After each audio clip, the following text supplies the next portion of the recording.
I was on a plane going to London, and I asked for a coffee, and I heard somebody go, Sam Fisher. And I'm going, what? And I look up, and there's this guy in this undone three-piece suit standing over me, going, you're Sam Fisher. And I went, no, oh, actually, I guess I am. My name is Sam Fisher. I used to be a hero. Now I'm a wanted man. I am a double agent. Sam Fisher's genesis from the beginning is I think he was a little more pro-gung-ho in the first game, the first two games. They had a G.I. Joe kind of aspect about him, you know. I didn't want that. I wanted somebody who was basically almost like a weapon the government's used too many times. You keep doing what you're doing, you'll just end up another unknown soldier. I'm not in it for the fame. I wanted that kind of jaded kind of character. Sam Fisher could have been very two-dimensional, flat, cardboard. Finish him. I didn't want to play this character like a game character. I didn't want him to be two-dimensional and be a cliche. Yet some of the writing has to go that way. It has to be explanatory.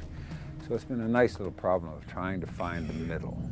Taking something that might have a cliche to it, trying to find some way to get under it and turn it and make it real. Are you all right? Is that a joke? They've allowed me to play a lot of the lines and a lot of the scenarios to accommodate me and my sensitivity towards the character. I've been a ghost my whole life. Time to see if a ghost can really disappear. I'll tell you one thing, this last game, there's a level of sadness in the game that's amazing. He's become more disenchanted and disenfranchised with the powers to be. He doesn't trust as easily. He's more suspect. People he's trusted have not showed up when they said they would. And people he cared about have been killed. I don't want to treat it like it's Shakespeare, but I'm telling you, there is a kind of catharsis going on in the character of mistrust, possibly mistrusting the very agencies that run this character. What side are you fighting for? And I think it runs kind of concurrent with what's going on in the world right now, the world of politics. Sam is working more out of that dark side. I think that makes him more dangerous. There, I thought you were a nice guy. Shows how much you know. He's almost the bad guy. Let's face it, he's the kind of character that everyone wishes they could take the actions he does. He is the guy that you know he's that far from ripping the lips off the asshole beside him on the elevator. Is that all you got? Come on! I mean, there's a lot of us in our lives that we wish we had that didn't have to suck it up and just smile one more time. Sorry, Hamza. Old habits die hard. I haven't done a lot of voice work over the years. I like to react. I like to be with other actors. It was a trial and error, I think, over the first two games of seeing the work that I did in the studio, experiencing that, and watching them patch it together. Lambert, do you really think I need these two nannies? I'm a big boy, you know. I had to get to a level of trust with the people at Ubisoft and the technicians that when I played something very cliche, like with an attitude, you're an asshole. Why did you do this to me? That won't be misused in the wrong place in the game. See you in hell. And we kind of came to a consensus and had, to the point now where it's basically, I can walk in and after about 4 or 5 voice loops, he kind of shows up. To try and explain what I do to prepare for this, it would be so goddamn boring. I often do more acting off camera than I do on camera. I'll lay the work for a character and then I'll cover it up. My daughter actually calls the character Binky. It's a raincoat I drop over the characters in the work. So Binky can do anything. Oh, wow, he's using foul language. Yep. Binky can sit there and joke with you and everything like that, and they'll say, we gotta go on camera. Off will come Binky, and the character shows up.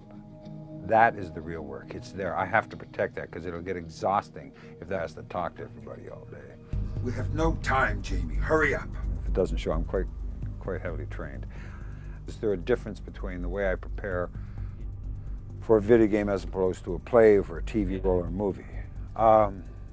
I don't know, you give Hank Aaron a bat and throw a ball at him, he hits it. You give him a broomstick and you throw a ball at him, he hits it.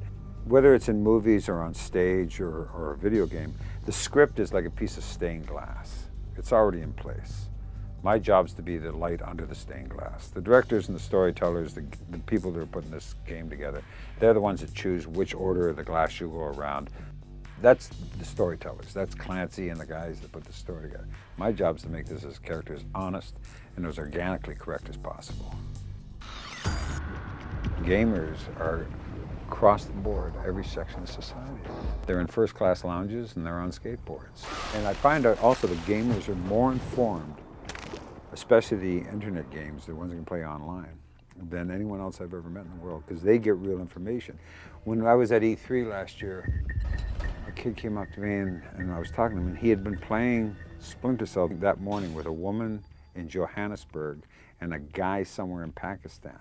And the woman from Johannesburg had asked the guy in Pakistan, what about the food riot? And she said, but I saw on the international CNN that it was a riot. And he said, no, it's just the way they frame it. They want you to think there's a riot. So they actually had real information as opposed to what we're getting fed from CNN. This is an exciting script. This fourth one's very exciting. The fact that Sam Fisher is being seen as a double agent, I don't think it affects the character or my playing of the character at all. Because I like you, Sam, you get to do the honors. It's still his moral ethical base. He's still following what he sees to be true and correct behavior. There's shocking events that happen that kind of tax the character kind of emotionally, and that's without trying to sound too phony here.